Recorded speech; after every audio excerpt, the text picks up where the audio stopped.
Before anyone decides to come for me for this video topic because they see their fave on the thumbnail, please wait. Hear me out. Yes, I will talk about your fave, but I'm valid, okay? I'm valid. And I'm ready to fight, actually. I'm ready to fight and argue about it because I know my point will stand. At the end of this video, I know I will change your mind.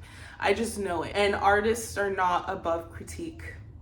I think we should critique them more, in fact, especially with shit like this. I've noticed a recent pattern in our media, okay? In the last couple of years, I've seen it steadily increasing too, up until the point now where Sydney Sweeney has been featured in a preview scene of Euphoria. And in that scene, Sydney is dressed as a child posing for their OnlyFans. When this dropped, y'all, I felt so vindicated because this is not honestly an opinion that I share with anyone. But I also don't want to sound like a conspiracy theorist, right? Like, oh, the media is lying. You know, the media does too fucking much. They've crossed the line. I think the media is trying to normalize the sexualization of children. How and why? Let's talk about it.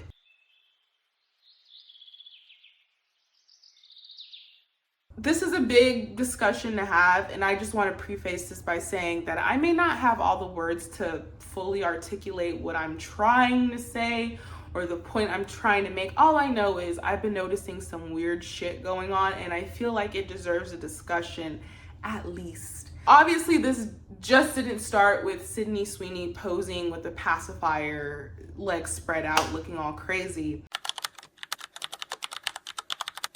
In the media, our language started to shift. We saw the popularization of terms such as girl dinner, girl math, I'm just a girl, I'm just a 24-year-old teenage girl. We've seen those terms become popularized in the media like TikTok, Instagram, whatever.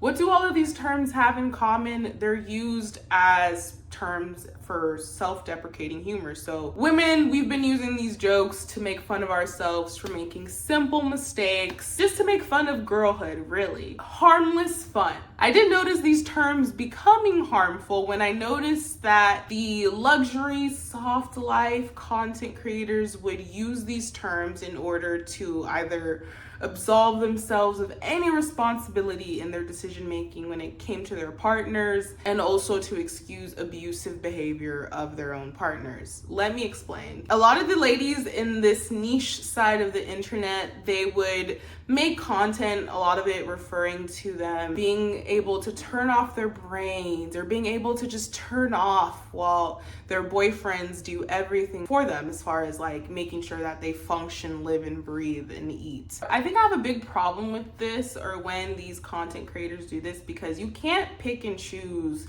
when you decide to become an adult. Like, once you're an adult, you're an adult. So all actions and decisions that you make moving forward is as an adult. You don't just regress back into a child when it comes to choosing your partners, tolerating abusive behavior, staying in abusive relationships. You're not just a girl. You're not a 24-year-old teenage girl in those situations. You're a grown woman.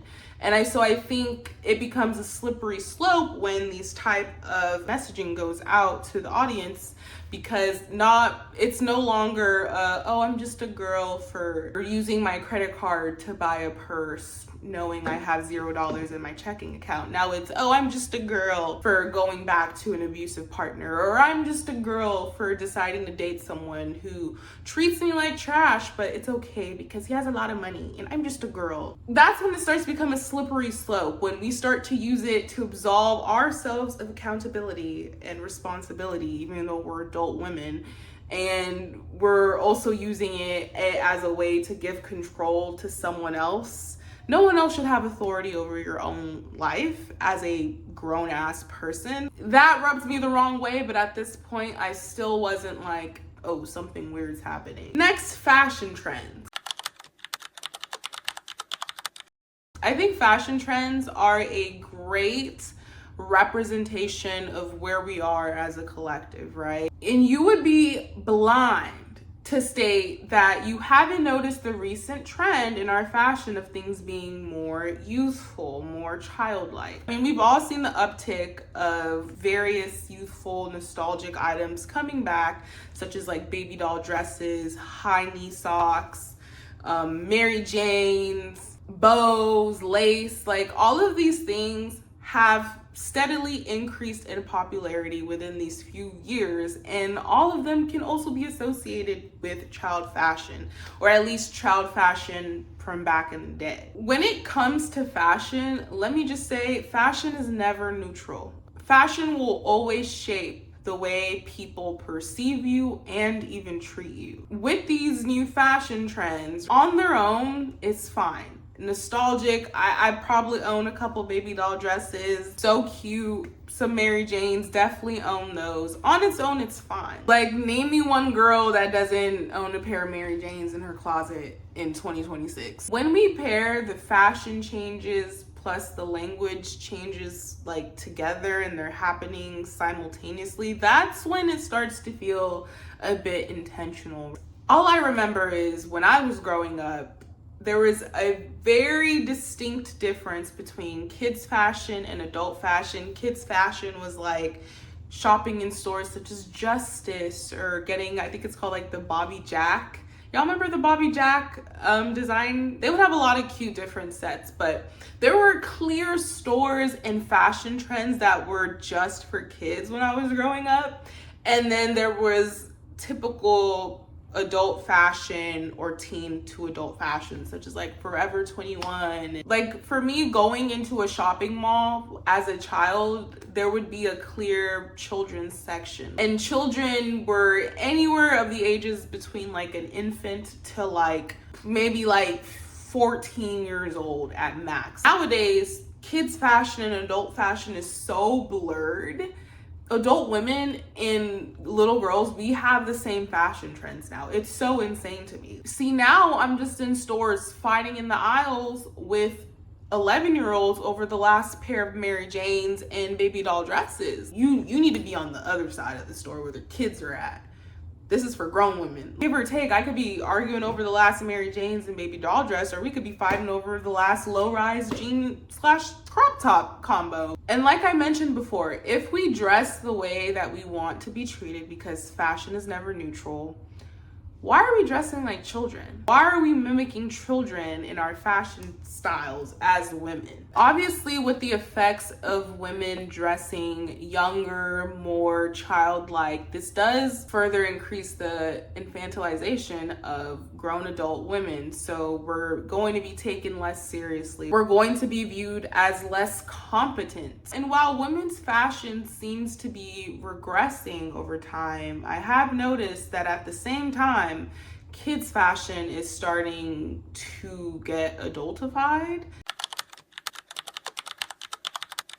Once a celebrity starts shifting their image to fit a current trend, especially a harmful one, that's when we start going into crisis mode. We are in crisis. I see celebrities as the enforcers of our society. They have enough influence to influence the masses, regardless of age, gender, race, religion, where you come from. A celebrity has the power to enforce trends. They have the power to normalize trends. They've normalized all sorts of trends, such as plastic surgery, eating disorders, Ozempic. That's why I think it's a big responsibility for celebrities to be very careful with the messaging that they send across to their audience, to the masses, because you never know who's watching, who's paying attention. You don't know if you're harming a child. You don't know if you're catering to a weirdo. So it's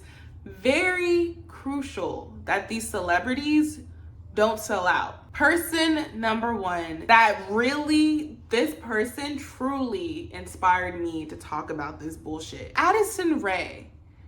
Girl, I don't know if y'all tuned into Coachella. I tuned in for a couple of performances, Addison Rae being one of them, just because I know she's notorious for having really bad performances.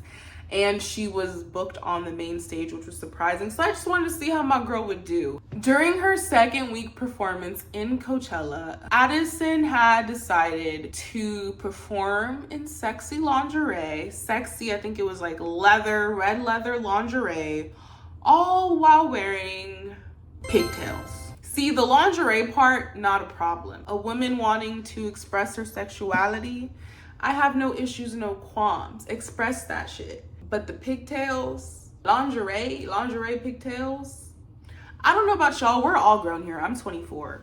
I own lingerie. I've worn lingerie here and there. Not once while wearing lingerie have I ever thought, you know what hairstyle would go great with this sexy lingerie? Pigtails. And if my man were to ever ask me to wear pigtails with my lingerie, I'm beating his ass. Are you okay? You want me to wear pigtails? Who wears pigtails with lingerie? She could have gone for like a Victoria's Secret bombshell blowout look that's so popular with lingerie, but she went for pigtails.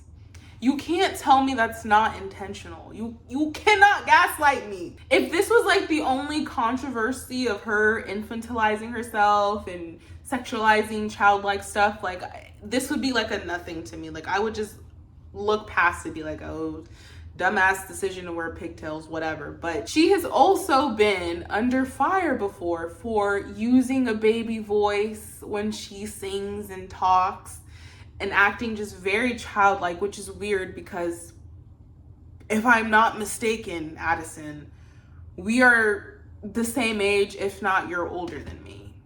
We're both touching 25. What is the need for a baby voice? What is the need for pigtails and lingerie? Like you're almost 30. And it's also weird to me too, because I know y'all must have seen that trend online when waitresses were testing out, trying to see how much more tips they can get while wearing pigtails in their hair. And damn near every video that I saw of women who were testing this out with wearing pigtails received more tips. Pigtails are commonly associated with little girls. So it really rubs me the wrong way that an adult woman would pair that with lingerie. You're trying to sell the image of sex to me. You're trying to sell that fantasy. Why are you trying to sell me this sex fantasy while dressing like a child?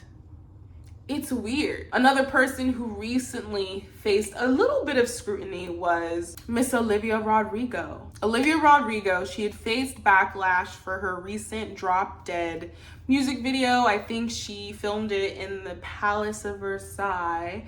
And the backlash was mainly for her styling in the music video. In the video, she's wearing some bloomers with knee-high socks, and she's in her bedroom. Does she look like an overgrown child? Yes.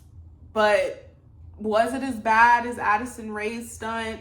No, it wasn't. But I do think that she does deserve a little bit of criticism still. I did look into the lyrics of that song and I watched the music video. Comparing to the lyrics to the imagery, Olivia doesn't directly sexualize childlike attributes. In the song, she's basically talking about a first experience of having a crush. While Olivia doesn't directly sexualize childlike attributes, it still blurs childlike attributes to adult themes. The music video talks about going out to bars, making out in lines, and we're filming in her bedroom of her in these knee-high socks, which in fact, the music video made sure to capture those knee-high socks, okay? There was like not a single scene in that music video where they didn't get those knee-high socks in. Like they made sure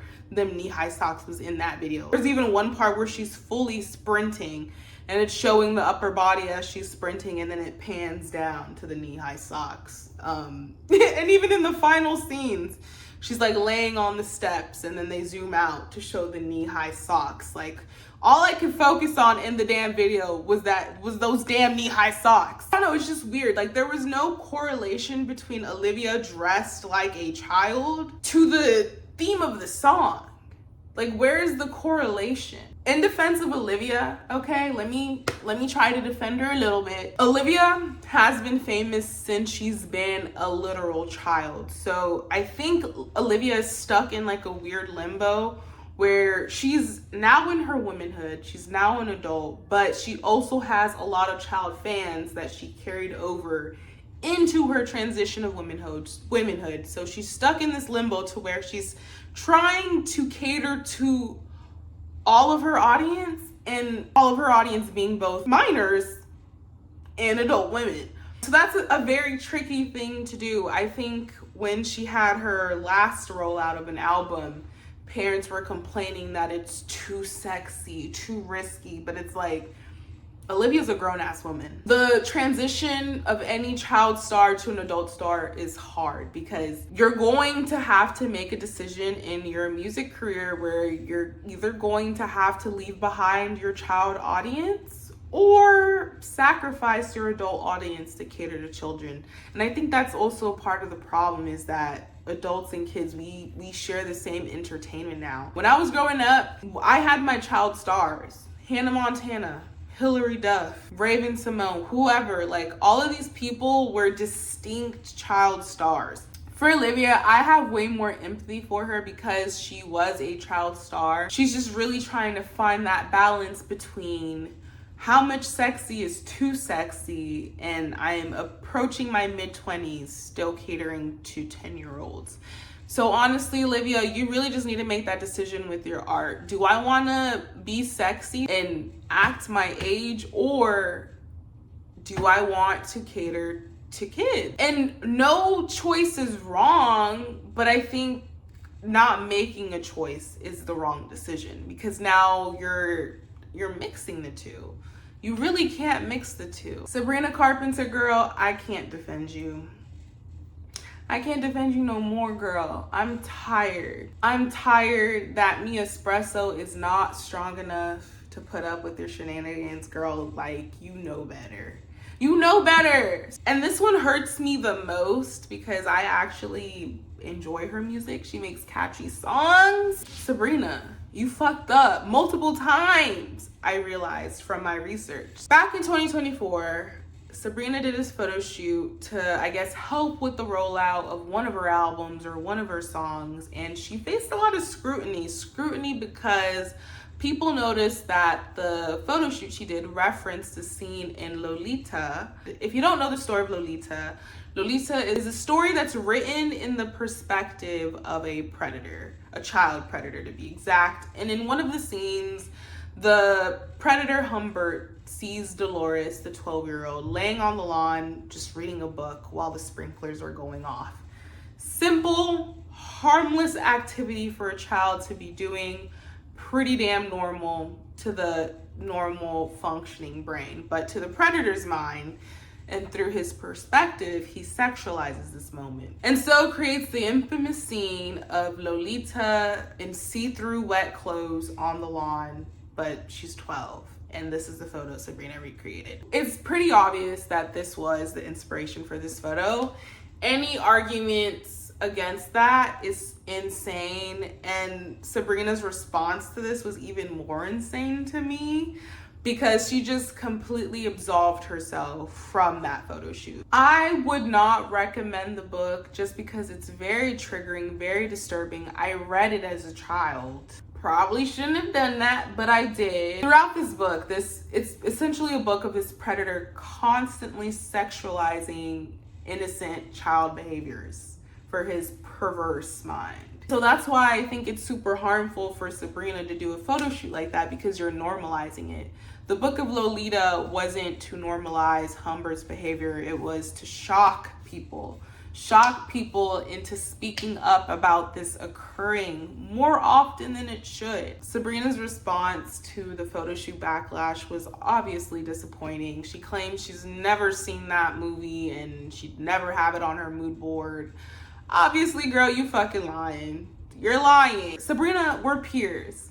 We're peers, and I know you've had a Tumblr account back in the day. I know you know what Lolita is, girl. Stop. Prior to this photo shoot happening, I guess she was on tour with Taylor Swift, back in 2023, and she would do these nonsense outros that she really gained a lot of popularity from, just because she would switch up her outro depending on the location that she was in. Back in 2023, she had a stop at Mexico, performed, and then it came to her nonsense outro to where these are the lyrics that she used. Fully grown, but I look like a niña. Come put something big in my casita. Do I even have to explain what's wrong with that sequence of words? So you acknowledge you look like a child, and then immediately after sexualize that. And this isn't intentional, like, at all. Like, this just keeps happening. So Sabrina does all this, right? And then in 2024, when she's interviewed by, I believe, Variety,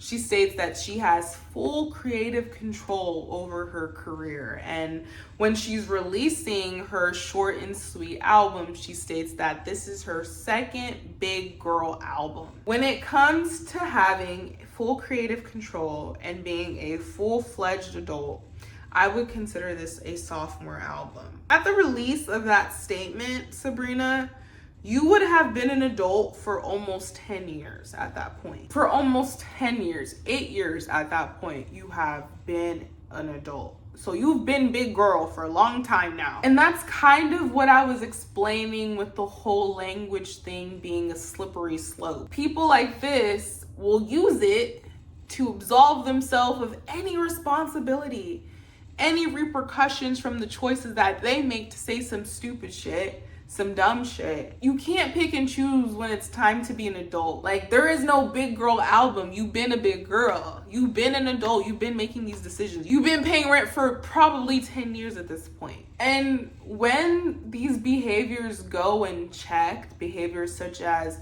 Sabrina, such as Addison, you get scenes such as the one that Sydney Sweeney does that normalizes the sexualization of children. Childlike attributes, child traits, child anything, child everything. Why are we sexualizing that? You also start catering to a weird demographic of people that seeks pleasure in these taboo kinks. Certain things should not be classified as kinks. Age play, that is not a kink. You have a problem.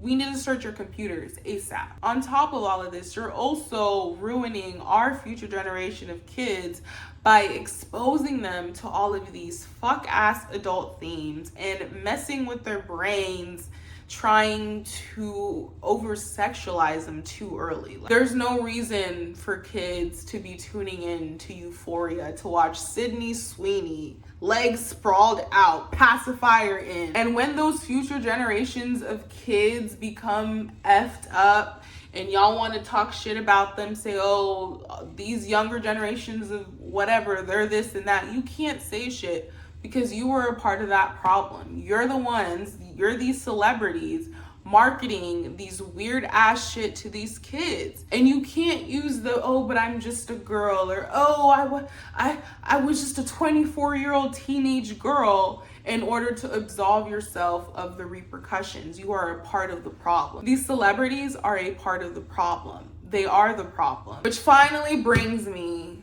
to who deserves the lashings the most. Sydney Sweeney, please step up to the stage. The biggest buffoon of all of Hollywood, Sydney Sweeney, everybody give it up. Sydney Sweeney. She has received so much backlash for this preview scene in Euphoria.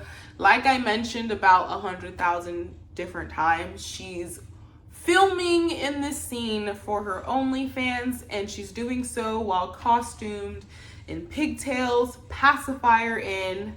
Yes, a pacifier in. I think she's wearing a bib.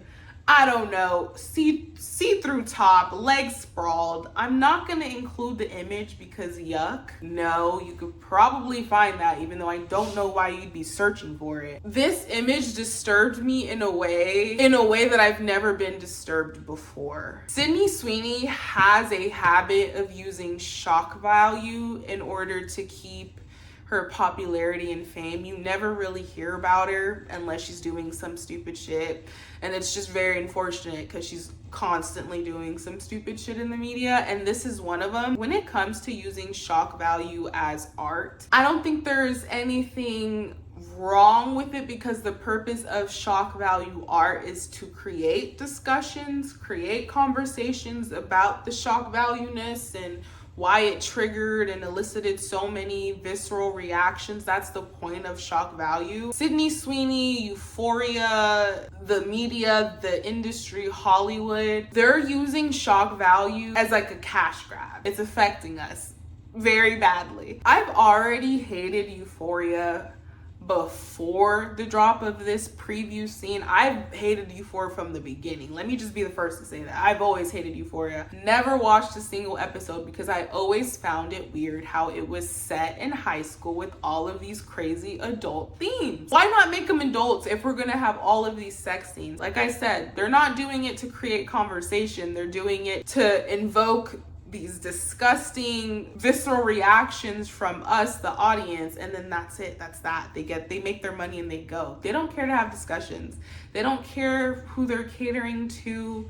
They don't care about the backlash. They want people to be mad. They're not going to face any repercussions for it. I know that for a fact, because the people that are pushing this agenda have Sydney Sweeney, they have Sabrina Carpenter, they have Olivia Rodrigo to take the fall for it. Because after all, they are just girls. So you can't blame them regardless. Music producers, celebrities, show writers, whatever. Those are the producers when I say producers.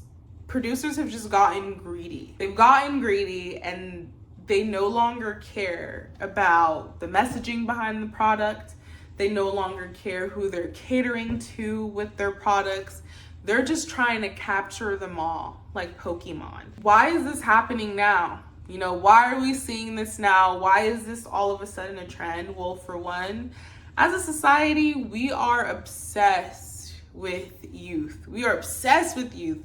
We tie beauty to youthfulness. So we also see a big rise in skincare, anti-aging creams, anti-wrinkle, toner, this, that.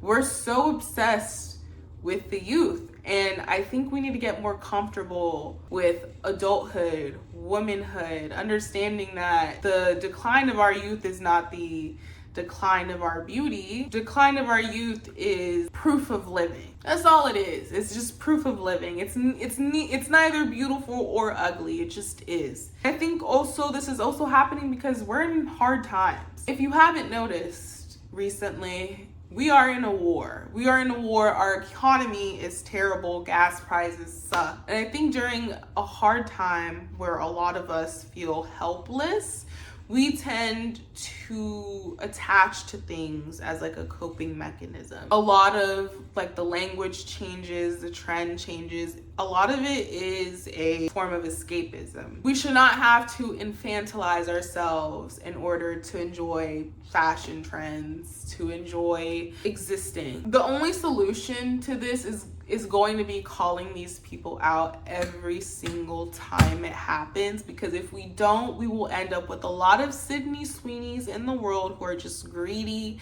and don't care about the art that they put out because all they care about is the dollar signs. Thank you for watching. Please let me know your thoughts.